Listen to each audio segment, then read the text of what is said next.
अस्सलामु अलैकुम वरहमतुल्लाह। आज का जो हमारा टॉपिक है वो है मीन फ्रॉम ग्रुप डाटा, कि हमने मीन कैसे फाइंड करना होता है ग्रुप डाटा से। जब हमें ग्रुप डाटा दिया हो, रॉ डाटा ना हो, ग्रुप की फॉर्म में हो, टेबल्स की फॉर्म में अगर डाटा दिया हुआ हो तो हमने उससे मीन कैसे फाइंड करना है। ठीक है, इसी तरह इससे आगे हम हार्मोनिक मीन का भी फार्मूला पढ़ेंगे। इससे पहले हम ज्योमेट्रिक मीन का रॉ डाटा के लिए भी फार्मूला फाइंड कर चुके हैं और ग्रुप डाटा के लिए भी फार्मूला फाइंड कर चुके हैं। ठीक है, तो मीन के लिए आज करना है और हार्मोनिक मीन के लिए करना है। ठीक है, इफ़ अ फ्रीक्वेंसी डिस्ट्रीब्यूशन यानी कि जो हम टेबल्स फॉर्म में या हम कॉलम्स की फॉर्म में जो हम टेबल कॉलम्स बना के हम डाटा को अरेंज करते हैं, इसको फ्रीक्वेंसी डिस्ट्रीब्यूशन करते हैं, जो हमने सेकंड चैप्टर में पढ़ा था। हैज़ के क्लासेस, अगर उसकी क्लासेस हैं, मुख्तलिफ़ क्लासेस दी हुई हैं विद मिड पॉइंट्स, उनके मिड पॉइंट्स भी हों, and the corresponding frequencies F1 up to Fk, यानी कि के क्लासें हों, उनकी के तक ही मिड पॉइंट्स हों और उनकी फ्रीक्वेंसीज भी अप टू ऑर्डर के तक हों। The mean is then given by the formula, तो उसका फार्मूला क्या बनेगा? हम सिंपली जानते हैं हमारा जो फार्मूला था मीन का वो था x bar is equal to summation x i over n। लेकिन यहाँ पे क्या बनेगा, क्योंकि यहाँ पे फ्रीक्वेंसी शामिल हो गई है और ये ग्रुप डाटा के लिए है, तो वो रॉ डाटा के लिए हमने पढ़ा था, अब हम पढ़े हैं ग्रुप डाटा के लिए, तो इसके लिए हमारे पास फ्रीक्वेंसी भी ऐड हो जाती है। तो एक टेबल हमने फ्रीक्वेंसी का बनाना होता है, तो x bar is equal to F1 x1 plus F2 x2 up to Fk xk, और नीचे आ जाएगा F1 plus F2 plus Fk। ठीक है, तो इसको जब हम समेशन फॉर्म में लिखते हैं तो ये हमारे पास बन जाता है x bar is equal to summation F i over summation F i, summation F I into x i over summation F i. और ये जो समेशन एफ आई है वो इक्वल है एक्स के, किसके इक्वल है? एन के इक्वल है। किसके इक्वल है? एन के। जब हम रॉ डाटा के लिए करते थे तो हम नंबर ऑफ़ ऑब्जर्वेशंस को गिन लेते थे, वही हमारा एन होता था। यहाँ पे क्या करना, हमारे पास जो फ्रीक्वेंसी डिस्ट्रीब्यूशन वाला कॉलम होगा उसको हम सारी फ्रीक्वेंसीज़ को ऐड कर लेंगे। ऐड करने के बाद उसको एन के इक्वल रखेंगे, यानी कि जहाँ पर वो हम वैल्यूज़ को गिन के एन बनाते थे, यहाँ पर हमने इन फ्रीक्वेंसीज़ को ऐड करना है और ऐड करने के बाद इनको एन का नाम देना है। क्लियर है? आगे है example, calculate the mean weights of apples from the given data. अब हमें एक डाटा दिया हुआ है, उसने टेबल फॉर्म में है, एक तरफ वेट है और साथ उसकी फ्रीक्वेंसी दी हुई है। वेट क्लासेस की शक्ल में दी हुई हैं और फ्रीक्वेंसी बताई हुई है कि 65 टू 84 यहाँ तक का जो वेट है उसमें 9 एप्पल्स आते हैं। इसी तरह 85 से 104 तक जितना भी वेट है उसमें 10 एप्पल्स आते हैं। इसी तरह 105 से 124 तक जितने भी हैं उसमें कितने आते हैं? 7 आते हैं। ओके, तो इसी तरह ये हमें एक डाटा दिया हुआ है। इस डाटा को हमने क्या करना है, इस डाटा से हमने मीन फाइंड करना है। तो हमारे पास जो मीन का फार्मूला अभी हमने देखा वो था summation F I into x i over summation F I. अब हम फार्मूला देखें तो हमें फार्मूले में एफ आई चाहिए, एक्स आई भी चाहिए। क्या चाहिए? एफ आई चाहिए पहले, एक्स आई चाहिए। ठीक है, ये दोनों चीज़ें चाहिए और साथ अगर हम ऊपर देखें तो हमारे पास है एफ आई इंटू एक्स आई, हमें एफ आई इंटू एक्स आई इन दोनों का प्रोडक्ट भी चाहिए। ठीक है, तो हम वही चीज़ें बनाएंगे या उन्हीं चीज़ों का कॉलम बनाएंगे जिनकी हमें ज़रूरत है, और वो हम फार्मूले से देख चुके हैं। फार्मूले के मुताबिक हमें चाहिए एफ आई एक्स आई और नीचे चाहिए एफ आई। ठीक है, तो वेट्स हमें दिए हुए हैं और साथ फ्रीक्वेंसी दी हुई है। अब हमने क्या करना है, हमने इनके मिड पॉइंट्स निकालने हैं जिनको हम एक्स आई कहते हैं। और मैंने आपको फार्मूला बताया था, तरीका भी बताया था कि आप लोगों ने कैसे इससे मिड पॉइंट्स निकालने हैं। आपने 65 प्लस 84 इन दोनों को ऐड करना है। ऐड करने के बाद 2 पे डिवाइड करेंगे तो आपके पास एक्स आई जनरेट होता जाएगा। तो आपने इस तरह ये सारी वैल्यूज़ एक्स आई की फाइंड कर लेनी है। ओके, फिर एक्स आई को एफ आई से मल्टीप्लाई करना है। मल्टीप्लाई करके हर वैल्यू को उसके करस्पॉन्डिंग जो कॉलम है एफ आई एक्स आई वाला, वहाँ पर आप उसको पुट करते जाएंगे, हर वैल्यू को इसी तरह लिखते जाएंगे। अब हमने लिखना है फार्मूला। फार्मूला हमारा क्या है, x bar is equal to summation F I into x i over summation F i. ये हमारा फार्मूला है। इस फार्मूले के मुताबिक हमने इनकी वैल्यूज़ को ऐड करना है, ऐड करने के बाद यहाँ पे पुट करना है। तो summation F I into x I की वैल्यू क्या है 7350, और नीचे क्या है समेशन एफ आई, यानी कि फ्रीक्वेंसीज़ की जो भी वैल्यूज़ हैं उन सबको हमने क्या किया, ऐड किया। ऐड करने के बाद इसको यहाँ पर नीचे डिवाइड कर दिया, तो वो है 60। तो हमारे पास जो आंसर आ गया वो है 122.5 ग्राम्स। ओके, तो ये बहुत ही आसान सा तरीका है, बस आप लोगों को इनका फार्मूला आना चाहिए। अगर फार्मूला आता है तो फार्मूले में हम देखेंगे कि हमें रिक्वायर क्या है, हमें करना क्या है, कि हमारे पास क्या चीज़ मौजूद है जो गिवन है क्वेश्चन में, और हमने इससे आगे क्या बनाना है। जैसे हमारे पास फ्रीक्वेंसी दी हुई थी और मैंने जब फार्मूले को देखा तो फार्मूले के मुताबिक हमें चाहिए था एक्स आई, क्योंकि वो क्या है मिड पॉइंट्स हैं, और उसका फार्मूला हम जानते हैं वो मिड पॉइंट्स निकालिए। फिर मैंने जब फार्मूले की तरफ देखा तो मुझे चाहिए था इनका प्रोडक्ट, किसके साथ, मिड पॉइंट्स का प्रोडक्ट चाहिए था विद फ्रीक्वेंसी, यानी कि फ्रीक्वेंसी के साथ मिड पॉइंट्स का जो प्रोडक्ट आएगा वो हमारे पास एक कॉलम जनरेट हो जाएगा। उस कॉलम को हमने ऐड कर लेना है, ऐड करने के बाद नीचे फ्रीक्वेंसी से डिवाइड करेंगे तो हमारे पास आंसर आ जाएगा।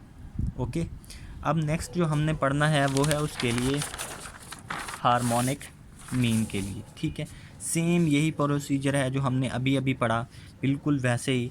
For data organise into a frequency distribution having K classes with class marks x1 x2 up to xk and the corresponding frequencies. ठीक है, तो ये सारा वही है। The harmonic mean is given by, जो फार्मूला पढ़ा था हमने हार्मोनिक का वो क्या था, h is equal to reciprocal of इस पूरी वैल्यू का जो लिखी हुई है ना, f1 over x1 plus f2 over x2 up to fk over xk, नीचे f1 plus f2 plus fk, इस पूरे का हमने करना है रेसिप्रोकल।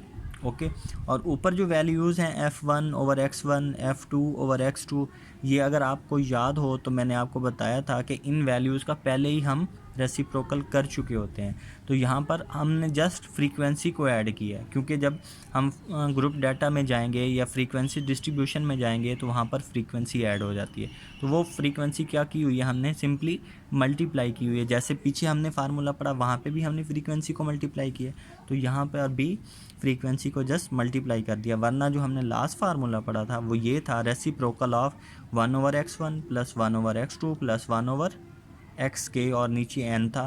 तो हमने जब इसका रेसिप्रोकल किया तो हमारे पास फार्मूला बना था N over summation 1 over X I, जबकि इस बार क्या बनेगा, H is equal to N over summation F I 1 over X I, जबकि वो जो n है यहाँ पे जो n लिया हुआ है वो किसके इक्वल है, वो इक्वल है समेशन एफ आई के।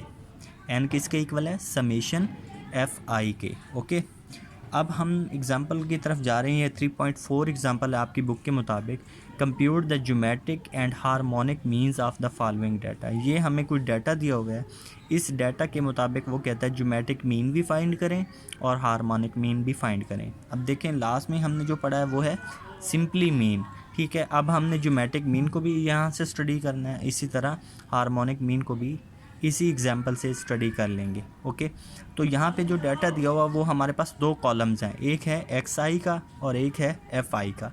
यहाँ पर हमें कोई क्लासेस नहीं दी। ठीक है, तो ये और भी हमारे लिए सिंपल हो गया कि उसने क्लासेस नहीं दी, हमें डायरेक्ट ही मिड पॉइंट्स दे दिए। एक्स आई क्या हैं, हमारे मिड पॉइंट्स होते हैं, तो उसने हमें मिड पॉइंट्स दे दिए और साथ ही हमें क्या दे दिए, फ्रीक्वेंसी वाला टेबल भी दे दिया। अब हमारे पास एक नंबर 1 हमारे पास क्या है, मिड पॉइंट्स, नंबर 2 हमारे पास क्या चीज़ है, फ्रीक्वेंसी है। इनकी मदद से हमने बाकी चीज़ें फाइंड करनी और उन चीज़ों को फाइंड करके जस्ट फार्मूले में पुट कर देना है। और हमने फार्मूले याद किए हुए हैं। ठीक है, जो हमारे पास ज्योमेट्रिक मीन का फार्मूला है और हार्मोनिक मीन का अभी फार्मूला हमने देखा। ठीक है, अगर हम देखें तो हमारा जो ज्योमेट्रिक मीन का फार्मूला है वो है 1 over n summation F I log X I. Clear है, summation F I log X I. अब यहाँ से देखें एफ आई हमारे पास मौजूद है, एक्स आई भी हमारे पास मौजूद है, हमें क्या चाहिए, log xi का एक कॉलम चाहिए। xi मौजूद है, हमने हर एक वैल्यू के साथ log लगाना और कैलकुलेटर से उनकी वैल्यू फाइंड करते जाएंगे। क्लियर है? तो ये हमारे पास ये जो कॉलम बन रहा है ये वाला log xi वाला, ये सारी वैल्यूज़ हमने उसकी जनरेट कर ली। ओके, नेक्स्ट हमने क्या करना है, अगर हम फार्मूले की तरफ देखें तो यहाँ पर फ्रीक्वेंसी का प्रोडक्ट है, किसके साथ है, log xi के साथ। तो हमने क्या करना है, इस फ्रीक्वेंसी को इस log xi की हर एक वैल्यू के साथ करस्पॉन्डिंगली हम हर कॉलम की हर जो रो में एक वैल्यू है उसको दूसरी वैल्यू के साथ मल्टीप्लाई करते जाएंगे और ये हमारा कॉलम जनरेट हो जाएगा। यानी कि हमने इस fi की ये पहली वैल्यू है तो इसके साथ मल्टीप्लाई, दूसरी वैल्यू है तो इसके साथ, तीसरी वैल्यू इसके साथ, चौथी वैल्यू इसके साथ, हर वैल्यू की इस तरह आप मल्टीप्लाई करते जाएंगे तो हमारा कॉलम जो जनरेट होगा वो क्या है, fi इंटू log xi का कॉलम जनरेट हो जाएगा। क्लियर? अब अगर हम देखें तो हमें और क्या चाहिए, अभी हमें ज्योमेट्रिक मीन के लिए और कुछ नहीं चाहिए, लेकिन इसी क्वेश्चन में उसने हमें कहा है कि हमें हार्मोनिक मीन भी साथ ही फाइंड करना है। क्या करना है, हार्मोनिक मीन भी हमने फाइंड करना है। तो हार्मोनिक मीन के लिए हमें क्या करना पड़ेगा, हमने फार्मूला पढ़ा है हार्मोनिक मीन का, n over summation fi into 1 over xi, यानी कि 1 ओवर xi फाइंड करना है पहले। तो ये हमने 1 ओवर xi का जो है कॉलम जनरेट कर लिया। वो कैसे किया, जहाँ पे आपके पास वैल्यू थी xi की वैल्यू थी ना, आपने सिंपली ये करना है कि 1 को ऊपर रखना है, xi की हर एक वैल्यू को उसके नीचे रखेंगे। 1/3.95 उसका जो आंसर आया वो लिख दिया, 1/4.95 वो आंसर ये लिख लिया, 1/5.95 उसका आंसर हमने ये लिख लिया। इसी तरह हमने ये कॉलम जनरेट कर लिया। ये किसका है, 1 ओवर xi का। क्लियर? अब नेक्स्ट हमने क्या करना है, हमने नेक्स्ट ये करना है फार्मूले को देखते हुए कि हमने इसको फ्रीक्वेंसी से मल्टीप्लाई करना है। इस पूरे कॉलम को इस फ्रीक्वेंसी वाले कॉलम से करस्पॉन्डिंगली हर वैल्यू को दूसरी कॉलम की वैल्यू के साथ मल्टीप्लाई करके हमने fi इंटू 1 ओवर xi भी फाइंड कर लिया। क्लियर? हमने क्या किया, fi को मल्टीप्लाई किया 1 ओवर xi से और ये हमने फाइंड कर लिया। अब हम देख सकते हैं कि हमारा जो फार्मूला है वो log g is equal to 1 over n summation fi log xi है। इक्वल हमने कर लिया तो हमारे पास जो फार्मूला है समेशन fi log xi वाला जो हमारा कॉलम था, हमने उसको ऐड किया तो हमारी जो वैल्यू बनी है वो है 82.50671 और नीचे क्या है, नीचे हमने ऐड कर लिए फ्रीक्वेंसी टेबल से जो वैल्यूज़ थी सबको ऐड किया तो हमारे पास आंसर बना 88। इसको डिवाइड किया तो हमारे पास जो आंसर आया वो आया 0.93758 और लॉग था तो लॉग इधर आके क्या हो गया, anti log, g is equal to anti log of this value. ये जो हमने वैल्यू फाइंड किया 0.9375 वाली, इसका एंटी लॉग लिया तो हमारे पास जो आंसर आया वो है g is equal to 8.66। Clear? इसी तरह ये हमने फाइंड कर लिया ज्योमेट्रिक मीन। अब हमने क्या फाइंड करना है, दूसरा हमने फाइंड करना है हार्मोनिक मीन और उसका फार्मूला हम देख चुके हैं, h is equal to n over summation fi into 1 over xi है। तो हमने n की वैल्यू रखी, n की वैल्यू रखने के बाद ये जो हमारे पास वैल्यू है समेशन fi 1 ओवर xi वाला कॉलम जो है उसकी वैल्यू, उसको ऐड करने के बाद जो वैल्यू बनी उसको नीचे रखा, डिवाइड किया, डिवाइड करने के बाद हमारे पास आंसर आ गया 8.38। तो इस तरह हमने ज्योमेट्रिक मीन को भी फाइंड किया, हार्मोनिक मीन को भी फाइंड किया और मीन को भी फाइंड किया। किसके लिए, ग्रुप डिस्ट्रीब्यूशन के लिए। ओके, क्लियर है? अल्लाह हाफिज़।